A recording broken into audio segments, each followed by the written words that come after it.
আমি ওয়াশরুমে গেছি, ওয়াশরুম তো সবারই একটা, ভাড়াটা বাসা জানেনই তো কি অবস্থা। আমি ওয়াশরুমে গেছি, লকটা নষ্ট, আমি হাত দিয়ে এভাবে ধরে রাখছি, বিশ্বাস করেন এভাবে ধরে রাখছি আমি। সে এসে ঠাস করে দরজা ধাক্কা দিছে, তাহলে পুরোটা দরজা খুলে যাবে না? আমি তো একটা মেয়ে মানুষ, সে ছেলে মানুষ কিভাবে ওইখানে ঢুকলো? তার কি লজ্জা শরম না? সে কি একটা কাশুন দিতে বলো এভাবে করে কাশতে পারতো? আফা আমার খুব জোরে হাগা আইছিল, এমন জোরে হাগা আইছিল আমার উপর আর নিচে খালি ঘামতেছিল বুঝছেন। এই ধান বিশ্বাস না করেন আমি ভূত ধরে রাখছি, এমন অবস্থা।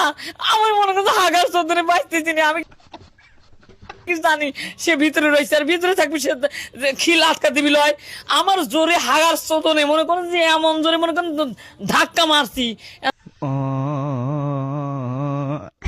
ধাক্কা খায় দেখি যে জিনিস দেখিনি কোনোদিন সে জিনিস দেখে ফেলাইছি, দেখে ফেলার পর আমি হ্যাং হয়ে গেছি। আর আমি হাঁকবই না, দেখবো কোন পালি যাবো,